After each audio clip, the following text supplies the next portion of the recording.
Choosing the right foundation for yourself isn't necessarily all about the coverage. It's actually a lot to do with the finish. I see a lot of people with great skin using the wrong foundation finish, and it ends up looking heavy, flat, or settling into like fine lines, and then it just ruins the entire look. Today, what I want to do is break down every type of foundation finish for you, what they actually do, who they're for, what type of skin type that you need to have, and choosing the right one based on your skin and not on trends. Now, if you like this type of in-depth educational video, then hit the like button, subscribe, and then the bell button. That means that you won't miss my next video. Let's talk about why foundation finish actually matters more than coverage. I would say this year, and just generally over the last like couple of years or so, foundation finishes have become so much better. Foundations can be built up and kind of sheared out very easily, so you're not having to like rely on just one kind of just immediate application and then you want that finished result there and then. I feel like people have become a little bit more patient with makeup, and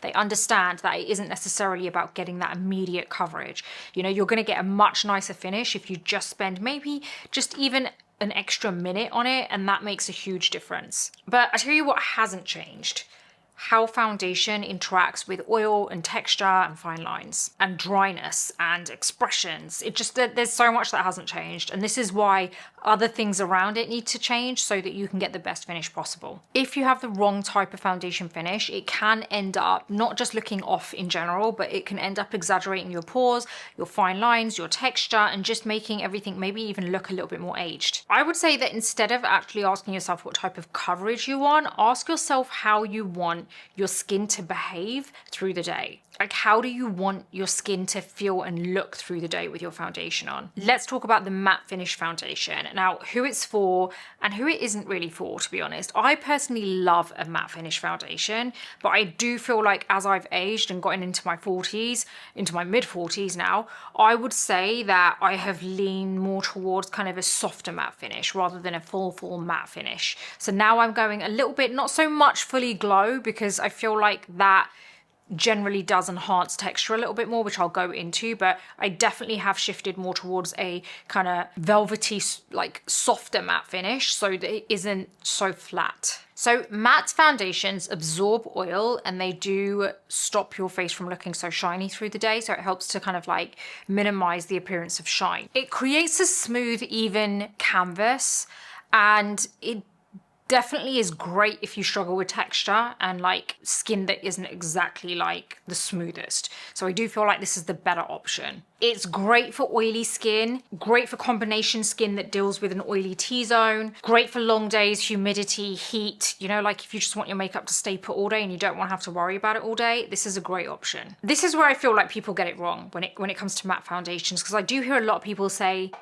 oh no, I want to stay away from matte. I don't want matte. It's going to look too powdery and cakey on me. And I just want to explain that matte does not mean flat. It will show your dryness if your skin prep hasn't been done right and you haven't balanced out your skincare in the correct way. On dehydrated and mature skin, I would say matte finish foundations can enhance the dryness, but honestly, again, that has a lot to do with how you've prepped your skin. This is how I want to change your mindset when it comes to matte foundations.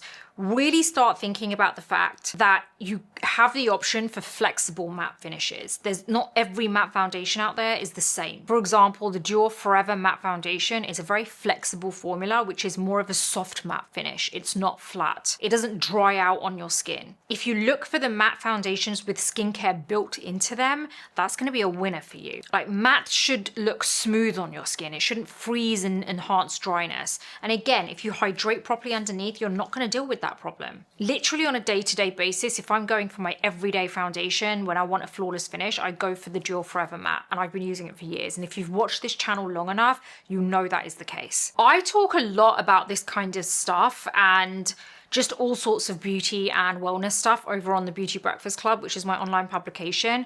Please do head on over and subscribe. It's free to subscribe, and that gives you access to some of the site. But if you want to unlock the entire site and join the group chat, by the way, where I'm in that group chat so you can ask me any questions directly, go for the paid version. It costs you the same as getting yourself one coffee a month, but you get way more than a coffee. You get to unlock the entire site. You can read all of the newsletters, so many reviews and product features on there. You're going to absolutely love it. Let's talk about the natural satin finish foundations. I would say this is the most universal option and probably the most popular. This finish will mimic healthy skin, so it will really make your skin look good, but it's more skin-like, so it's not so kind of much focused on coverage. It's not shiny, it's not flat, it kind of sits perfectly in the middle. Great for normal skin, great for combination skin, great for mature skin, great for anyone who just wants their foundation to look undetectable and they want their skin to look like skin. Natural finishes will move with your skin, very flexible formulas. They're forgiving, they don't exaggerate pores and fine lines, and I feel like you can achieve good coverage with very clever blending and strategic application. I would say if you're unsure on what type of finish to go for,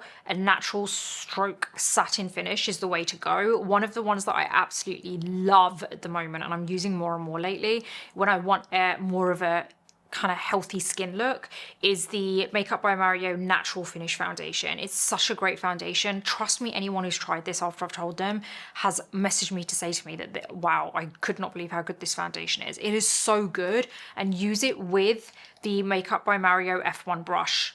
Amazing. The next one is the Radiant Glowing Finish Foundation. Radiant Finish foundations actually reflect light. You've got to remember that. They make the skin look fresh, plump, and kind of healthy, but you are going to get more of a glowy finish from it. Best for dry skin, for dehydrated skin, great for dull or tired looking skin, and can be really good for mature skin as well. So skin that is really kind of like aging. Now, another common misconception I would say is that glow is oily, and I think a lot of people who love matte foundation think that. I used to think that, honestly, myself, because when I was younger I used to think matte is all the way and like glow is just gonna make my skin look oily. But that only is the case if you've applied too much of it in the wrong areas. Like, you don't want to apply it like over large pores or textured areas. Now, I'm not saying don't apply your foundation there. What I'm saying is you want to make sure that you've applied it correctly so that you can then set it correctly in those areas, because that makes all the difference, how you set it. It can end up making skin look really uneven. So ultimately, you need to apply it kind of more or less all over your face, but you want to make sure you apply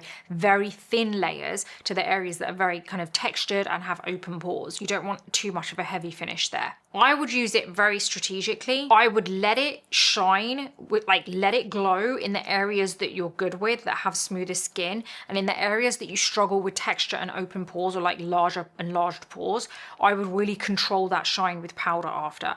So focus on maybe the middle section of your face, like especially these areas here. You really want to keep that area matte because it looks nice and healthy when you have the glow everywhere else, such as what I've got today. I have really only powdered my under eyes and kind of the T-zone, that's it. Everywhere else, I've let that kind of shine as normal. Let's talk about skin tints and sheer finish foundations. I know that most people think these are just for good skin. It's not just for good skin, trust me, because I would say my skin has definitely got better over the years, especially over this last year, because I've really started to look after it and adapt to my age and how my skin is changing with my age. But again, you can't guarantee that that's going to work for everyone, because some people have more problematic skin, so it's harder to really kind of correct it. It isn't a case of someone having, you know, bad skin and you're like, oh well, you don't look after your skin properly. That isn't the case. It's just a case that some people struggle with how to correct those issues, and a lot of it has to do with hormonal imbalances too. So it's not as easy as just getting your skincare right and then it's all fixed. So let's talk about skin tints. So skin tints even out your skin tone without necessarily focusing on coverage. It definitely does not mask the skin. It's great for mature skin, great for good skin already. So I'm not going to say that it's not good for good skin. It is great if you already have good skin. Great for everyday wear. And I would say it's great for anyone who prefers a light coverage, who doesn't want a heavy finish. I just want to add here that skin tints do not replace your skincare.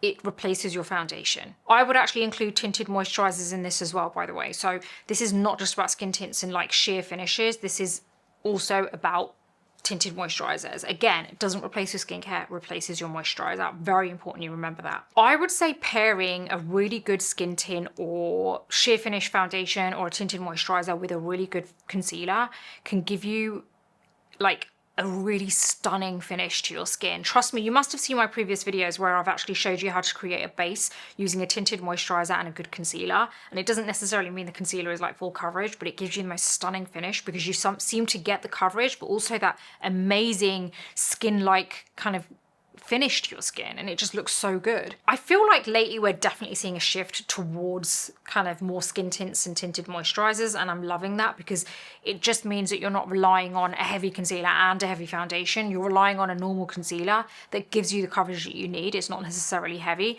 but paired with a skin tint or tinted moisturizer, you're getting that extra hydration in your skin and goodness for your skin, as well as whatever skincare you already have on. So you're not kind of masking your face. Let's talk about how you choose the right finish based on your skin type. For oily skin, you want to go for a natural matte, so a soft matte, or a flexible matte. And like I said, I think the Dual Forever matte is a great option for that. I would avoid overly radiant finishes on your skin because you're already dealing with oily skin as it is, so you don't need that extra glow. For dry skin, you want to go for like a skin tint or a tinted moisturizer because you're going to get that extra hydration and you're not masking your face for a heavy finish.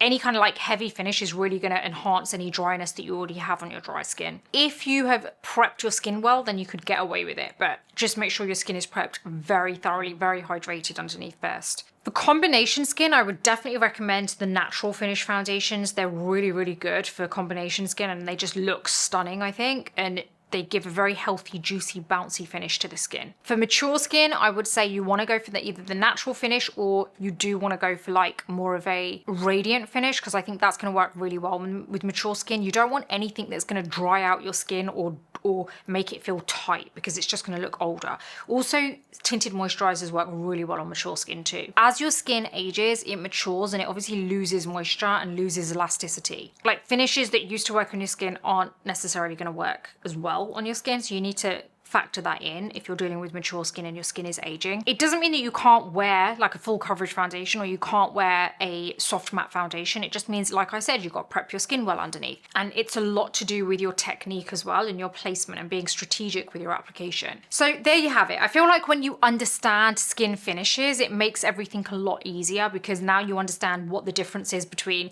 a matte foundation, a radiant foundation, a kind of natural finish foundation, the skin tint, sheer foundation and tinted moisturizers. There's a difference, and I feel like a lot of the time we grow up as we age, like even in your 20s and 30s, you just get stuck with the one foundation that used to work so well for you. And I'm here to tell you that things change, right? So your skin is going to change with your age and you may not see those differences until all of a sudden, or you might gradually see them, but you need to change your finish with your age because you need to start adapting and working with your skin. Otherwise, you're just not making the most of your skin. It isn't about trying to look younger. It's about actually working with what you have and making the most of what you have and making it look like the healthiest version of it. So finish first, coverage second. Think about it in that order from now on. It's going to change the way your makeup looks. I really do hope you've enjoyed this today. Don't forget that if you like this video and subscribe and hit the bell button, it means you're not going to miss my next video, but it also means that you are showing your support for this channel, which I will really appreciate.